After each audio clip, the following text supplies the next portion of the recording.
Salam sejahtera para pendengar yang terkasih. Selamat bertemu kembali dengan Yayasan Pelayanan Media Antioquia yang didirikan oleh Pendeta Bigman Sirait untuk melayani Tuhan Kepala Gereja melalui media.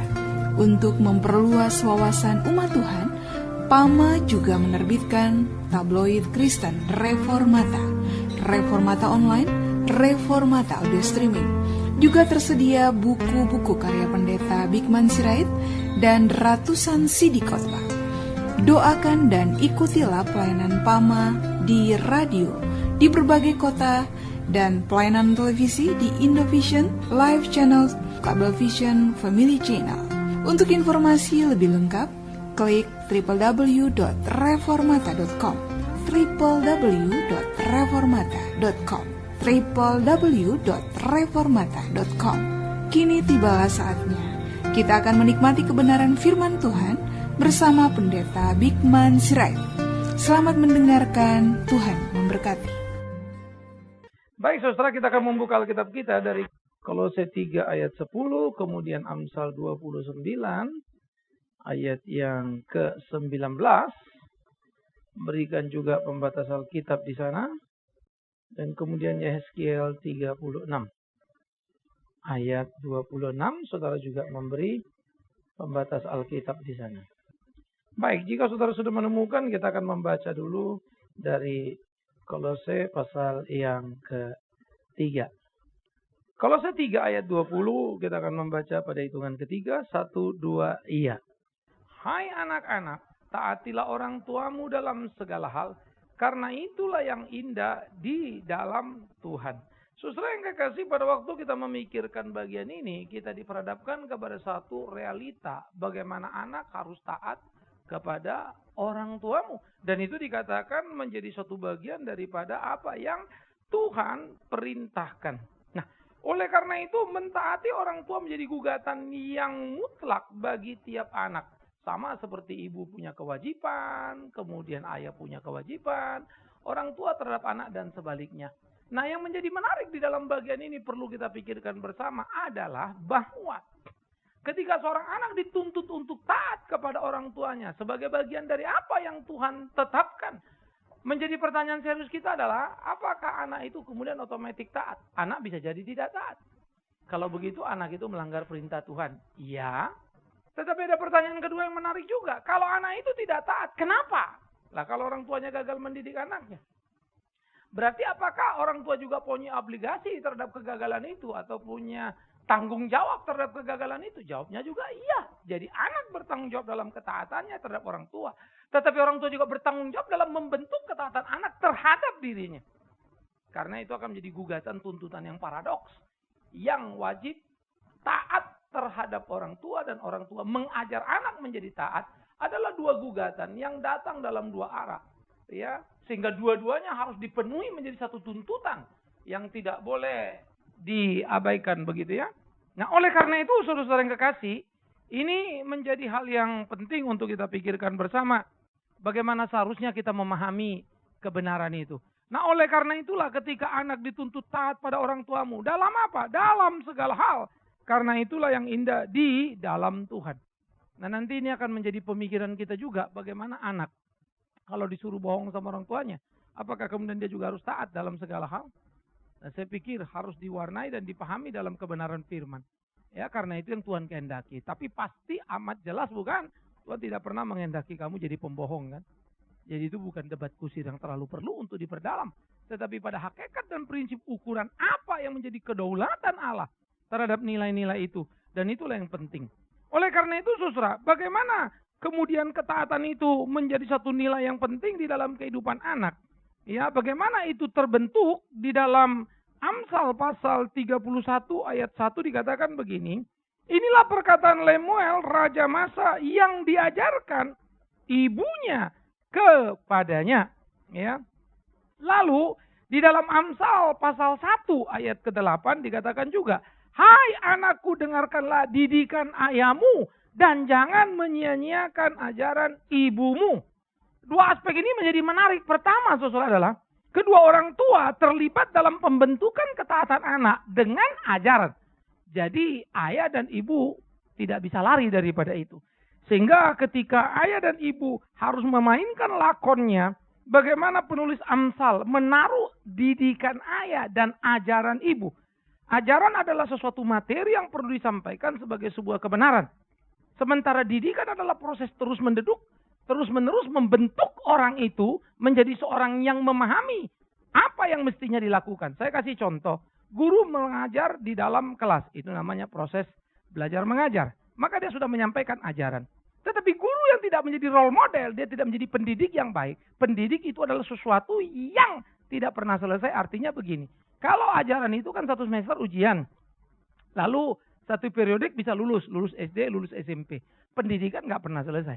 Lalu yang namanya ajaran kan dalam proses, dalam kelas itu. Jam mengajar, jam berapa sampai jam berapa. Di luar jam itu gimana? Itu pendidikan terus berjalan. Role model. Pendidikan adalah sesuatu yang bisa dilihat. Pendidikan bukan sekedar sebuah materi. Tetapi bagaimana mengajar orang hidup, bagaimana menghidupi kehidupan dengan cara yang bertanggung jawab. Sehingga ayah dan ibu memainkan role model yang luar biasa sekali. Sehingga saya pikir-pikir apa yang ditempatkan Amsal jadi luar biasa. Ibu punya banyak waktu dengan anak untuk membicarakan, mengajar apa yang mesti. Begini lo nak, begini lo nak, begini lo nak, begini lo nak. Lalu sang anak itu akan merekam papa yang mungkin banyak keluar, tetapi dia melihat bagaimana ayahnya bertindak dan bertanggung jawab dalam kehidupan. Sehingga ayah itu menjadi pendidik lewat perilaku hidupnya. Ya, dia pulang, maka apa yang diajarkan si anak kemudian menjadi satu aktualisasi yang kuat. Karena apa yang diajarkan oleh ibu dilihatnya pada ayahnya. Sehingga ayah menjadi pendidik yang hebat pada dirinya dan menanamkan pada anak nilai-nilai yang semestinya. Nah karena itu banyak sekali guru adalah pengajar yang baik tapi bukan pendidik yang baik. Itu juga jadi repot saudara. Ya, maka kita harus menjadi pengajar yang baik sekaligus pendidik yang baik. Banyak pengkhotbah yang baik tapi bukan teladan yang baik. Maka kita harus menjadi pengkhotbah yang baik sekaligus juga teladan yang baik. Nah hidup di dalam perkelahian keseharian kita. Hidup bagaimana melakoni apa yang menjadi kehendak Tuhan kita. Adalah satu tuntutan yang harus kita jalani di dalam keseharian kita. Karena itu firman itu harus diajarkan kepada anak-anak. Ajarkan kepada anak-anak terus menerus. Ketika orang Israel keluar dari tanah Mesir. Lalu bagaimana mereka mau memasuki hidup. Tuntutan Tuhan sangat jelas. Ajarkanlah kepada anak-anakmu berulang kali. Akulah Tuhan Allahmu yang membawa kau keluar dari tanah Mesir dan seterusnya. Maka mengajarkan kepada anak-anak firman Tuhan menjadi gugatan yang perlu untuk kita lakoni. Karena itu muncul persoalan. Firman apa yang mau diajarkan kalau orang tua aja nggak ngerti. Karena itu sebetulnya adalah sebuah kengerian. Kalau sampai anakmu lebih pintar dari kamu, cari di mana pasal Alkitab. Matius di mana, misalnya Markus, Lukas, kitab-kitab. Itu bagi saya sudah jadi ngeri. Kadang-kadang banyak orang tua excuse. Ya kita nggak keburu sih Pak, anak-anak yang sekolahnya sekolah Kristen jadi belajar. Itu kalimat salah. Maafkan saya. Engkau sudah menjadi penjahat pada dirimu ketika engkau mengaminkan itu sebagai sesuatu yang biasa-biasa saja.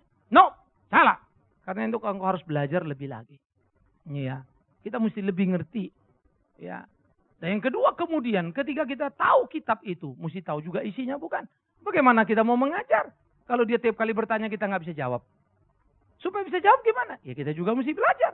Maka kita ajarkan kepada dia. Apa yang dipertanyakan dari ajaran, kita mesti bisa jawab.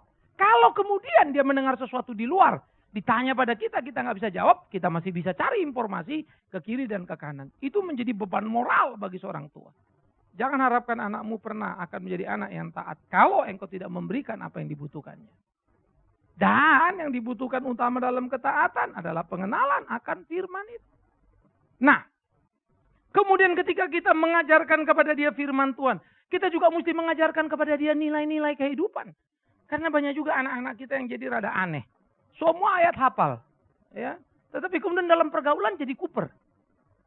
Saya pikir juga perlu satu kehati-hatian. Perlu sebuah keseimbangan dalam kehidupan. Ya. Saya pikir saya agak bingung kalau ada orang tua berkata, wah anak saya cuma bisanya lagu-lagu rohani Pak. Lagu-lagu dunia dia tidak mau. Dia tidak ngerti. Dia nggak mau nyanyiin. Saya jadi bingung lagu dunia itu apa? Saya tanya dong ya. Oh lagu rohani oke lah lagu-lagu gereja. Itu lagu-lagu dunia apa? Lagu-lagu yang ada di TV-TV segala macam. Pokoknya nggak ada di Alkitab atau namanya nggak ada di buku nyanyian. Lah kalau gitu dia nanti ke sekolah nyanyi Indonesia Raya. Lagu dunia dong. Apa kau mau bilang, oh itu bukan lagu dunia Pak. Itu lagu negeri. Loh. Kalau mau nyanyi dari barat sampai ke timur, lagu apa itu? Kalau saya mau nyanyi lagu Batak, lagu apa itu? Mestinya lagu dunia dipahami bukan karena sekedar itu bukan nyanyian rohani. Tapi lagu dunia yang berorientasi kepada kehendak diri. Itu lagu dunia. Yang bernilai duniawi. Jadi anak-anak jangan sampai terkurung. Lalu tidak mampu berinteraksi. Karena itu anak mesti dididik di luar rumah juga. Supaya dia memahami nilai kehidupan. Dia mengerti segala sesuatu. Ya, itu nilai-nilai yang berlaku. Bagaimana ini, bagaimana bergaul, bagaimana hormat, bagaimana santun dan seterusnya. Ya, dan yang ketiga mesti diajarkan kepada anak-anak itu juga pengetahuan umum. Ya, pada waktu anak-anak mau pergi sekolah ke luar negeri, beberapa orang tua minta saya. Saya bilang gini, daripada satu-satu kumpulin deh anak-anak. Karena mereka ketakutan. Aduh Pak, saya punya saudara kemarin kirim anaknya. Waduh sekolahnya lulus, bagus, pulang tapi nggak ngerti, nggak mau Tuhan, nggak mau lagi ke gereja karena semua agama sama. Saya bilang kumpulin dah. Jadi ada beberapa anak itu kemudian dikumpulkan, ya, lalu beberapa temannya juga mau sekolah keluar. Nah saya mesti bicara sama mereka. Apa yang ada di luar sana, kira-kira kalau kamu pergi ke Amerika sana, apa yang akan kamu hadapi? Ide tentang agama, ide tentang kebenaran, ya. Apa yang dimaksud dengan kebebasan, pasti kamu akan terpukau. Saya jamin, kamu akan amat sangat tertarik. Dan kemungkinan kamu akan muak dengan gereja. Tapi saya kasih tahu kamu hari ini, sesungguhnya gereja seharusnya kaya. Entahlah yang kau tahu selama ini. Seharusnya gereja mampu mempunyai nilai-nilai yang dipaparkan secara hebat. Lalu saya memberikan pengertian pada mereka. Nanti kalau udah pulang tuh, tengah-tengah jalan, pulang semester, ngobrol. Iya om bener loh. Waduh gila ya kalau sana begini-begini. Minimal buat saya, masih ada sinyalnya tuh. Tinggal orang tua mau maintain terus nggak? Kalau nggak ambruk. Ya, seorang ibu kemarin, aduh Pak Bingman, buku jawaban inspiratif saya bawa ke Amerika. Saya kasih anak-anak supaya mereka belajar semua. Bagi saya bagus juga, cuma jadi tidak bagus ketika ibunya sendiri gak lambat membacanya. Anaknya disuruh baca cepat-cepat. Saya bilang jangan begitu dong, kita juga mesti belajar. Jadi saya seringkali juga mesti duduk ngomong sama banyak anak-anak urusan kebenaran itu mesti seperti apa. Ajarkanlah itu dengan baik, ajarkanlah itu dengan menarik kebenaran itu. Supaya anak itu punya impression, punya kesukaan tersendiri terhadap Alkitab firman itu. Dan dia mau belajar di sana. Ini menjadi gugatan yang serius yang perlu untuk kita pikirkan bersama-sama. Ya. Nah jadi saudara-saudara, bagaimana kita mengerti itu? Oleh karena itulah, ketaatan dan ajaran menjadi bagian yang tidak terpisahkan. Harus diajarkan kepada anak. Ayah dan ibu terlibat dua-duanya. Tanpa boleh berargumentasi. Saya kan suami Pak, sibuk kerja jadi nggak sempat untuk didik anak. Nggak bisa. Saya kan ibu rumah tangga Pak, kadang-kadang kalau ngomong anak kalah melulu. Ya sudahlah, matematika kalah, kau nggak apa-apa. Jangan sampai firman Tuhan kau pun kalah. Itu masalahnya. Saudara nggak akan lebih pintar dari anak saudara ada urusan yang lain-lainnya. Ya anak saya ngajarin saya urusan kalau sudah main komputer. Mana saya bisa menang lawan mereka. Tapi kalau saya pendeta kalah dengan dia urusan Alkitab, nggak tahu lagi aku apa yang mesti ku omongin sama anakku. Apapun pertanyaan dia, saya harus bisa jawab. Kayak itu karena di kedokteran kadang-kadang kan begitu. Mercy killing itu kan legal. Lu mau ngomong apa? Nggak bisa Alkitab dibawa-bawa. Pak ini gimana Pak kalau problem gini? Nah kita bicara tentang etika medis. Ya kenapa orang ngomong begini, kenapa begini, dan terus kita berdiskusi. Siapa bilang tidak bisa? Ya, karena anak saya pernah bilang bisa, lalu debat sama dosen begitu ya. Terus akhirnya dia bilang gini, aku susah juga jadi ngomong nih. Masukkan beberapa kunci tajam lagi gitu ya. Saya kasih tahu ke dia. Siapa bilang tidak bisa? Nah bagaimana anak itu harus berhadapan dengan realita di luar sana. Yang membuat dia terkejut-kejut. Jadi saudara, anak itu harus kita dampingi terus untuk bisa mengerti bagaimana problema kehidupan di luar sana. Kita fisika belajarnya dulu pas-pasan ya. Anak kita sekarang gila-gilaan loh. Fisikanya hebat-hebat sekarang. Bisa-bisa mereka nggak percaya Tuhan nanti gara-gara itu.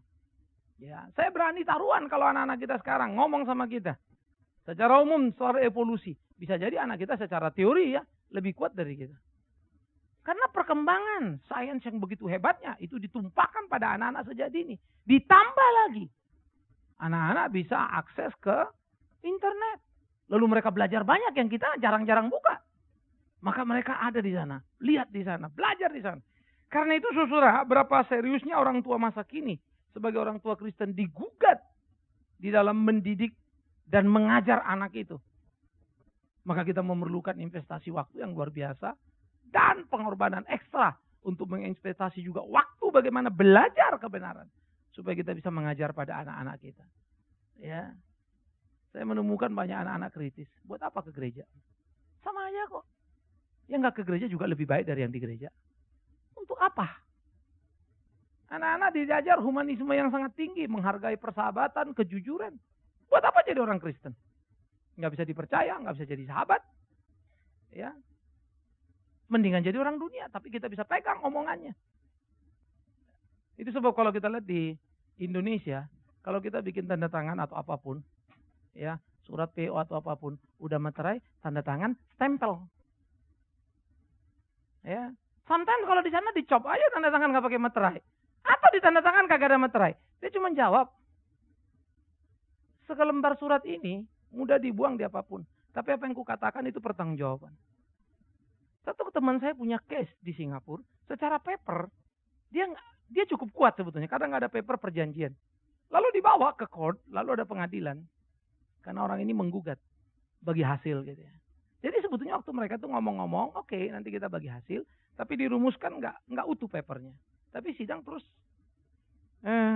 hakimnya cuma tanya begini, oke, di paper ini kalian masih bisa berdebat. Pertanyaan saya kepada kamu, tolong jawab jujur, pernah nggak kalian diskusikan ini? Yes. Pernah nggak ngomong ini? Yes. Dan you bilang setuju? Yes. Penuhi kewajibanmu. Papernya dipinggirin tuh. Kita udah bukti tertulis pun bisa jadi nggak jadi tuh. Saya pikir-pikir ya, courtnya gila juga ya. Karena ya udah aku itu pernah diskusi, pernah. Tapi kan nggak ada di paper. No. Apa artinya paper? Just to remind you. Kamu bukan paper itu, kamu.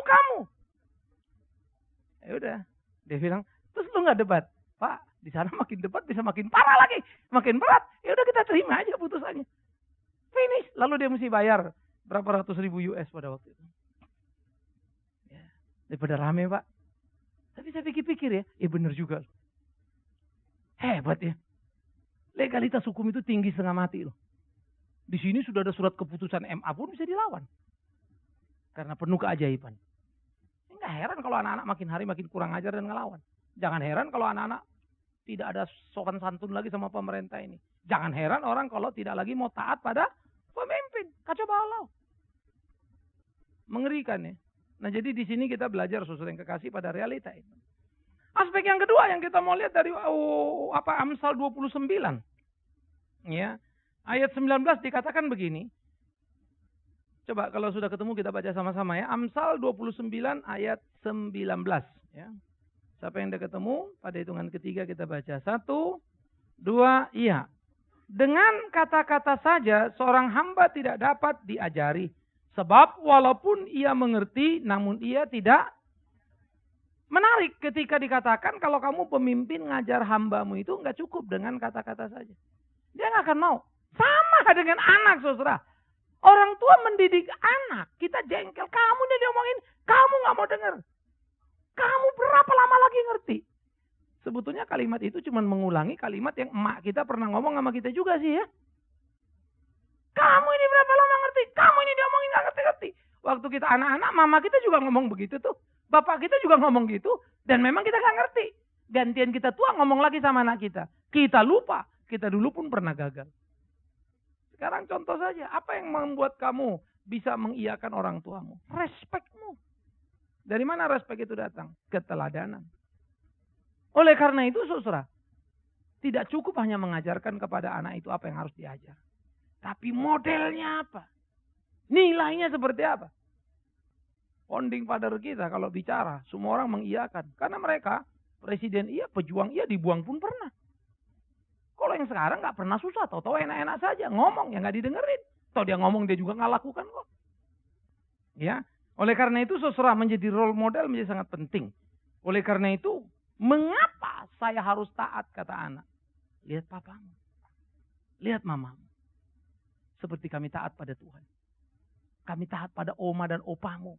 Lalu dia lihat, oh iya ya. Dilakoni kok.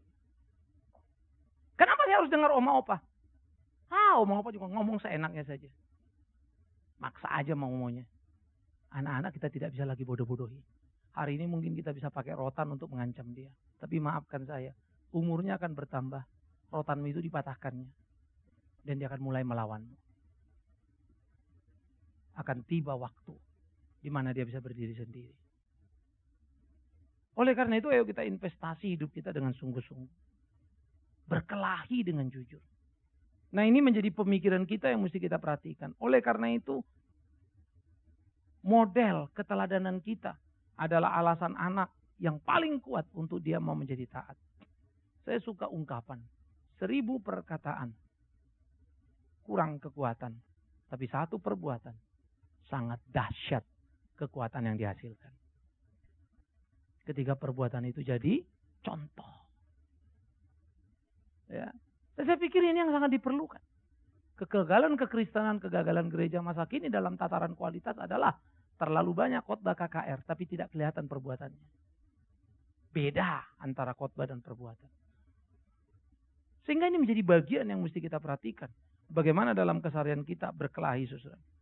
Oleh karena itu model sebagai teladan menjadi sesuatu yang tidak harus ada pada diri seorang anak. Tetapi model itu tidak boleh berhenti hanya sebagai role model teladan yang tidak interaktif. Artinya begini, banyak kan kita menemukan ayah-ayah yang baik. Pergi kantor, pulang kantor nggak neko-neko tuh. Baik loh orangnya. Kenapa anaknya nggak baik ya? Banyak yang kita bikin bingung ya. Heran loh kalau ngeliat papanya mamanya baik loh. Ya. Seorang dosen saya dulu kita berdiskusi. Ya saya ngeriset katanya. Akhirnya model seringkali gagal. Karena banyak orang tua berusaha jadi model untuk anak-anaknya. Tapi tidak jadi modal untuk mereka. Istilah modal adalah istilah yang saya ambil sendiri sebetulnya. Ya, cuma mau bermain-main di M gitu ya. Dulu kan saya pernah modal motor. Ya. Saya bilang sama dia, oh gitu ya. Iya kita ngeriset nih. Ini papa emaknya cukup baik, ini kok anaknya nggak gitu ya. Oleh karena itu menstimulan anak itu dengan kebenaran firman. Baru itu jadi dalam hidup saya. Dan saya mendorong dia untuk melakukannya sebagai motor. Modal adalah keteladananku. Bagaimana aku memainkan peran itu dan dia lihat. Model adalah bagaimana hari-hariku di rumah. Dan aku di luar itu jadi investasiku pada dia. Motor bagaimana aku mendorong dia. Kalau modal itu terus aku juga membekali dia. Nih. Papa nggak cuma ngomong. Papa lakukan. Tapi maaf ya. Jangan mengharap anakmu langsung mengerti apa yang kau mau. Karena jangan lupa. Kita pun terlambat belajar. Untuk jadi orang baik. Waktu kita anak-anak. Tapi didik pada anakmu dan jangan menyerah. Mungkin berbuahnya agak lambat. Tapi engkau akan tersenyum. Bahkan dari kuburan sana kali. Udah dikubur kita anak kita baru baik. Ya, jadi kalau saya hitung-hitung hidup saya separuhnya bikin mama saya susah. Lebih dari separuh. Bisa dikit kemari baru dia lihat saya baik. Dulu dia nangis-nangis ngeliatin saya. Ampun-ampun ini anak satu kan begitu. Makin kemari. Ya, lalu dia dipanggil Tuhan. Nah, saya juga nggak tahu umur saya sampai berapa nanti. Sempat nggak saya melihat anak-anak ini luar biasa misalnya. Ya, menjadi hebat. Biarlah Tuhan berkarya pada diri mereka. Tapi saya harus memodalinya. Supaya kalau aku mati pertanggungjawaban dengan Tuhan bisa clear. Bisa beres. Tugas tanggung jawab yang diemban sebagai orang tua itu seperti apa. Oleh karena itu saudara ajaran dan model itu harus sejalan. Apa yang kita ajarkan pada anak, itu yang kita lakukan. Dan bagaimana kita mengerjakan itu. Bagaimana kita berprinsip dalam nilai-nilai kehidupan kita itu. Nah, ini menjadi penting. Sehingga anak-anak itu bisa belajar, melihat dan bergumul sendiri. Biar mereka mengalami dan berinteraksi dengan kehidupan. Supaya mereka tahu bagaimana sebuah perjuangan harus dilakoni. Dan dikerjakan. Sehingga saudara-saudara, nilai ketaatan dan keteladanan menjadi amat sangat dekat. Tolonglah anakmu untuk memenuhi apa yang menjadi tuntutan firman Tuhan. Supaya dia jadi anak yang taat pada orang tuanya. Tapi jangan lupa, itu gak gedebak buk jatuh dari langit begitu aja. Kita punya tanggung jawab untuk mendidik dan mengajarkan kepada mereka. Dan sekaligus menjadi model untuk mereka. Saya pikir ini yang harus kita tumbuh kembangkan dalam kehidupan kita, saudara-saudaraku. Sehingga dengan demikian kita betul-betul bisa memainkan peran kita.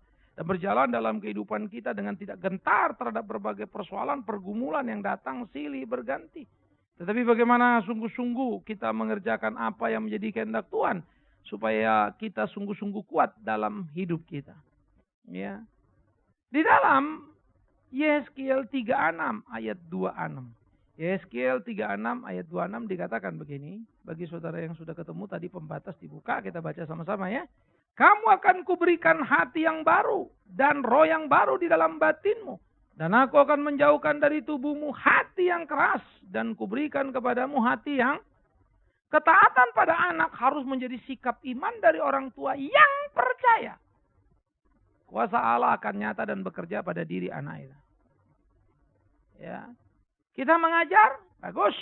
Kita jadi model, bagus. Tapi jangan pernah mimpi kita punya kekuatan untuk mengaktualisasinya. Tetap kasih karunia Tuhan yang bekerja. Apakah doa kita tulus kepada Tuhan?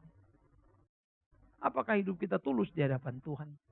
Maka Tuhan akan menolong anak itu punya hati yang taat.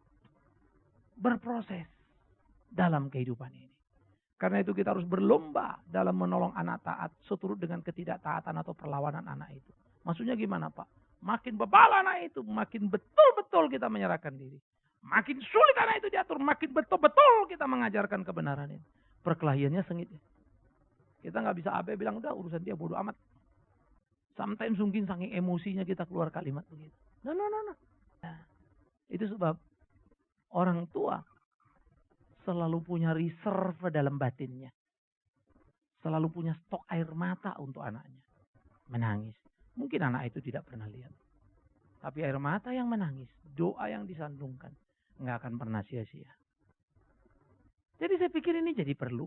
Kalau saya ingat mama saya ya, secara teori mendidik mah payahlah kalau saya udah belajar sekarang ini. Saya lebih takut sama tante saya dulu daripada sama mama saya. Jadi kalau titip ngajar itu tante saya dipanggil kalau kita ngelawan. Kalau dia datang udah saya ketakutan dah. Ya, habis dia pulang saya marahin lagi mama saya. Kenapa ngadu-ngadu? Saya pikir-pikir lucu juga gitu ya. Mama saya kalau memukul saya ingat kalau saya dipukul saya nangis. Habis saya nangis dia ikut nangis.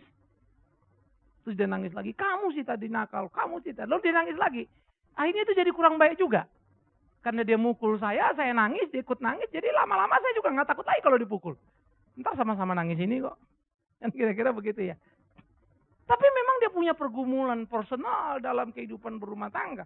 Bagaimana batinnya anaknya ini adalah kebahagiaannya tapi juga kesusahannya sekaligus. Kami 3 laki-laki. Bagaimana dia mau ngatur 3 anak begini. Ya, tetapi yang saya tahu mama saya adalah seorang yang berdoa terus menerus. Ya. Sometimes kalau dia berdebat dan ya saya selalu mendebat mama saya kalau bicara. Ya. Saya ingat kalau dia doa pakai nangis begitu, saya paling marah. Udah jangan kasihan lagi di gereja. Karena kami di Bala Keselamatan. Dia berdiri, dia bersaksi. Baru ngomong 3 ngomong, 4 ngomong, 4 kata, nangis. Saya malu rasanya gitu ya. Padahal itu pergumulan batin dia. Hari ini saya ngerti semuanya. Hari ini saya pahami semuanya. Hari ini saya sangat menghargai 1 tetes air mata dia. Dulu saya tidak peduli. Terus saya pikir-pikir, iya doa mamaku. Maka dia mengantar sukses anak-anaknya. Menolong anak-anaknya. Walaupun kemudian dia tidak bisa lihat lagi sepenuhnya. Ya. Tapi catatan yang digoreskannya, yang ditinggalkannya. Menjadi catatan yang manis. Ketaatan akan menjadi buah dari apa yang kita kerjakan dalam keseharian. Dia berusaha seberapa dia bisa. Dia lakoni hari-harinya. Dia tidak pernah mau melepaskan tanggung jawabnya. Banyak kelemahan kekurangannya. Tapi itu jadi pergumulan doanya. Bagi saya itu menarik. Ya, nah oleh karena itu kita sebagai orang tua bagaimana mendidik anak-anak ini. Membentuk mereka. Ini penting sekali. Ya, saya sering cerita saya ini orang tua yang dominan. Berapa banyak saya mesti mengalah. Makin anak saya gede, makin anak saya.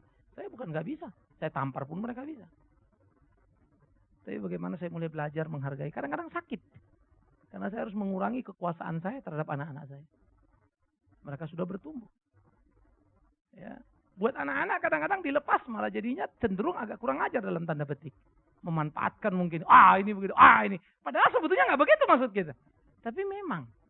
Mengkomunikasikan kasih sayang. Itulah komunikasi yang paling sulit sedunia. Kalau mengkomunikasikan proyek presentasi gampang itu. Kasih kita paling sering di masalah mengerti. Kita tegur, kita bilang begini. Wah, papa galak, papa kejam, papa jahat. Biasa ya. Paling sulit mengkomunikasikan. Tetapi harus kita lakoni dan kita jalani. Karena itu terus bagaimana kita bergerak dalam kehidupan kita. Terus bergumul dalam hari-hari kita. Menolong mereka dalam pembentukannya. Sehingga sebagai orang percaya kita memohon kepada Tuhan. Supaya Tuhan mendengar doa kita. Ceritan kita. Dalam kerinduan kita. Supaya anak-anak ini boleh menjadi anak-anak yang taat. Menjadi anak-anak yang takut akan firman itu. Karena kalau mereka takut akan firman Tuhan. Pasti mereka akan taat pada orang tuanya. Nah, perilaku hidup seperti inilah yang menjadi pergumulan keseharian kita. Bagaimana kita menjalani dan melakoni itu dalam hidup kita. Jadi saudara-saudara yang kekasih. Biarkan itu menjadi permohonan kita sebagai orang percaya. Disitulah kita menunjukkan hidup yang bergantung kepada Tuhan. Tetapi juga bertanggung jawab. Tuhan tolong anakku. Supaya dia jadi anak yang taat. Bagus doamu. Tapi tunjukkan dalam hidupmu. Anakku. Hendaklah engkau taat. Hormati. Tunjukkan. Ini loh. Seperti yang papa mama kerjakan ini. Jadi dia ngeliat modelnya. Dia tahu kebenaran. Biar Tuhan menggarap itu. Menjadi benih subur dalam batinnya. Sehingga mesti bergerak. Menjadi dinamika yang penting dalam hari-harinya. Ya. Biarkan mereka berproses. Dalam mengerti apa yang menjadi kehendak Tuhan. Sehingga dengan demikian saudara. Itu akan menjadi satu bagian. Yang menolong mereka terus untuk tumbuh dan tumbuh dan tumbuh dan tumbuh. Mendidik anak bukan barang mudah. Kadangkala dalam hidup ini unik ya. Ngajarin anak orang lain jauh lebih gampang. Saya amat sangat bijaksana. Berani saya pakai istilah amat sangat bijaksana. Kalau ngurusin anak orang lain. Nyaris tidak ada dari tangan saya ini. Yang saya urus kemudian tidak berbentuk. Tapi begitu nanganin anak sendiri. Kelimpungan nih. Karena rasa is my asset. Ini anakku. Jadi kadang-kadang keegoisan kita itu keluar. Kalau anak orang lain kita mau marah juga. Anak orang lain enak aja lu dimarahin kan gitu ya. Jadi marahnya kita ulur tarik mendadak sabar banget. Yaelah. Sampai kadang-kadang kalau anak-anak bilang. Ya bapak gua sama orang lain aja sabar. Sama gua kagak. Nunggu lagi dia tua baru dia ngerti. Bener juga ya bapak gue ya. Gue juga begitu sama orang lain. Baru kemudian dia akan tahu. Tetapi saya selalu berpikir kenapa tidak ya terhadap anak sendiri. Jawabannya sangat sederhana ya. Ego kita. Karena itu anak kita dilahirkan, dibesarkan, berkeringat, berdarah kita membesarkan dia. Lalu kita rasa hak kita penuh di sana. Sampai kita lupa Tuhan punya hak yang penuh atas dia, bukan kita. Maka mendidik anak itu perkelahian pertama ternyata dengan diri kita, dengan ego kita. Nggak gampang selesai. Karena saya nakal ekstra itu saya. Nah tetapi ada waktu kan saya mesti lepas. Pelan. Tapi itu yang saya bilang tadi. Begitu anak-anak lepas sudah rasanya kan merdeka banget ya. Ada kudu keluar. Gak gampang ya didik anak sendiri. Itu yang mau saya cerita mas. Banyak anak lain saya tackle anak orang lain. Jauh lebih mudah. Begitu anak sendiri sulitnya setengah mati. Apalagi kalau anak-anak itu. Ketemunya kan pas baik-baik melulu kan. Karena ketemunya kan hari suci, hari Minggu ya. Selebihnya kan Senin Sabtu dia nggak tahu. Kalau anak kita kan hafal kita siapa. Halo papa. Suruh kita nggak ribut. Sama mama juga ribut. Nah lo. Dia rekam itu semua. Anak-anak sekolah minggu mana tahu itu. Yang dia tahu kita datang berdua udah baik-baik aja kan. Wah dia tahu ceritanya kan cerita romantis terus. The true story-nya dia nggak tahu. Tapi anak ngerekam. Makanya anak-anak beda. Gak gampang. Dan saya harus akui saya tidak perfect sebagai orang tua. Saya harus berani akui saya punya kelemahan sebagai orang tua. Maka saya selalu berdoa Tuhan tolong aku didik anak-anak. Membawa mereka mengerti kebenaran. Maka saya selalu bilang sama anak-anak. Saya tidak berharap dan tidak bermimpi. Kalian terlalu repot untuk memikirkan hidup saya. Papa mama nggak pusing lah nanti kalian mau beliin mobil rumah. Itu bukan dream kita. Tapi hiduplah jadi anak Tuhan. Itu mimpi kita. Tuhan akan tolong kalian. Tuhan akan berkati. Jangan main-main dalam pelayanan Tuhan. Sungguh-sungguh. Karena kalian akan berurusan hidup ini dengan Tuhan. Kalau anak jadi anak yang taat. Dia akan terima berkat Tuhan. Karena Tuhan yang berkata. Hormatilah orang tuamu. Supaya panjang umurmu di tanah yang Tuhan berikan kepadamu. Rezekimu menjadi murah. Ambil. Sehingga melawan orang tuanya adalah kebodohan yang tidak termaafkan sebetulnya. Tetapi banyak orang tua menciptakan peluang. Dan kesalahan mengakibatkan anak-anak ini tidak taat. Nah, ini jadi pergumulan kita saudara. Oleh karena itu setiap kita saya harap sebagai orang tua mampu memainkan hidup kita dalam ajaran dan role model. Bagaimana menggiring anak-anak ini hidup takut akan Tuhan. Membawa mereka hidup mengenal Tuhan. Dan kita berdoa sebagai gereja. Ya, supaya sungguh-sungguh anak-anak itu terpanggil. Dan betul-betul hidup seperti apa yang Tuhan kehendaki. Ya, saya berharap betul hidupku adalah pelajaran penting bagi anak-anakku. Tidak ada yang lebih jauh dari itu sebagai orang tua, bukan? Itu kerinduan kita. Biarlah ini akan menolong kita, memimpin kita, lalu membawa mereka.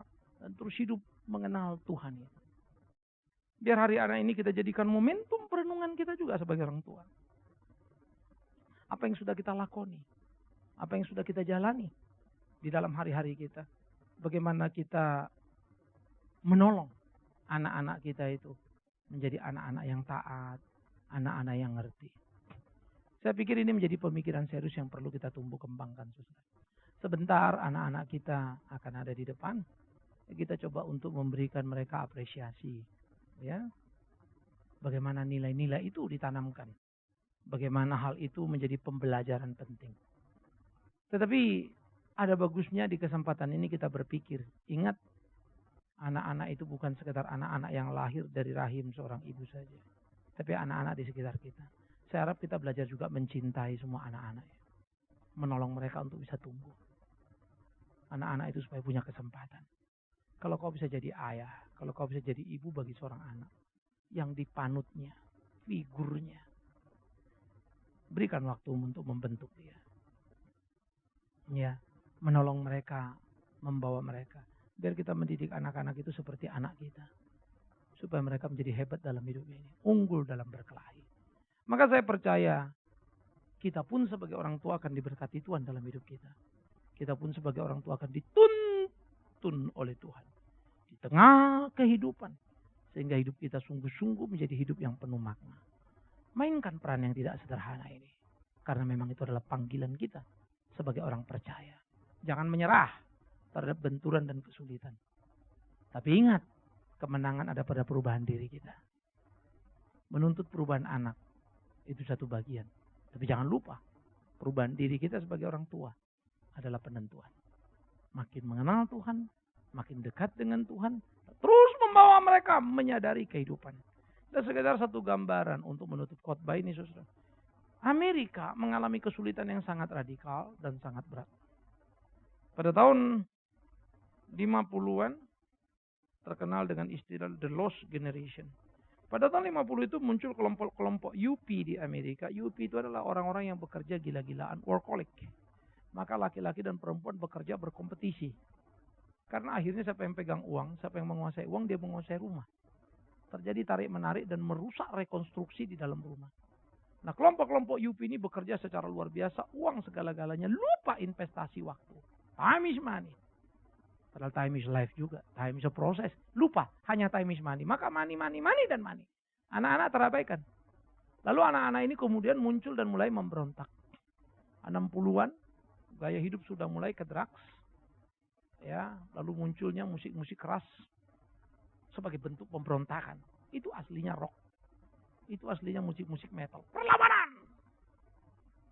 Tidak rela tunduk. Sayang, tiap orang bermusik tidak mau belajar sejarahnya. Nah, kemudian sesudah muncul era itu yang diwarnai oleh kebencian, kemarahan, anak-anak mulai pergi. Jadi muncullah konsep gypsy diambil oleh anak-anak jadi hippies. Hippies itu tidak selalu orang susah.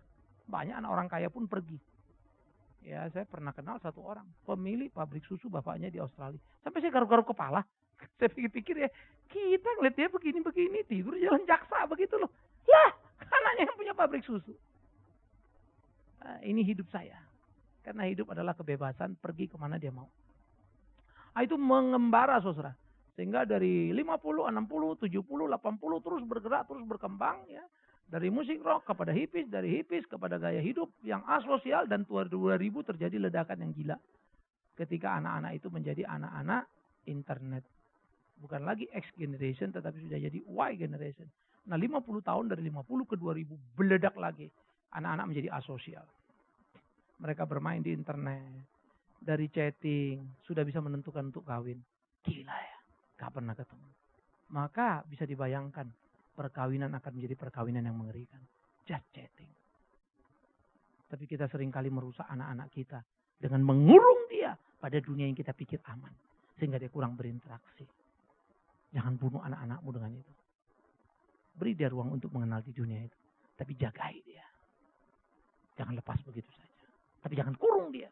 Karena kepicikan kita. Ulur tarik. Wah capek pak kalau gitu. Memang siapa bilang gak capek. Kalau mau gak capek memang kurung tuh anak. Kagak boleh kemana-mana. Ini penjaranya. Produk. Tapi kamu akan menghabisi dia. Orang-orang pintar yang frustrasi dengan dunia ini. Mereka berinteraksi dengan dirinya. Dan mereka sangat asosial. Akhirnya mereka berpikir bagaimana membersihkan. Bunuh saja yang lain-lain. Supaya makin beres dunianya. Kadang-kadang gila ya.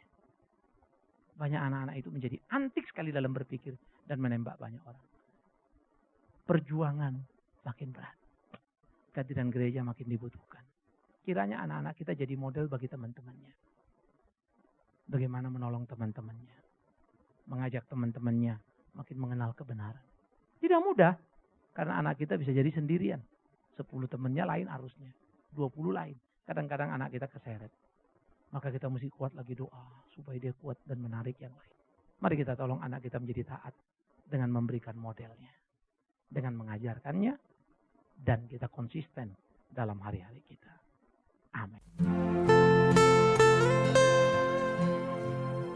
Kita telah mendengarkan firman Tuhan yang disampaikan oleh Pendeta Bikman Sirait.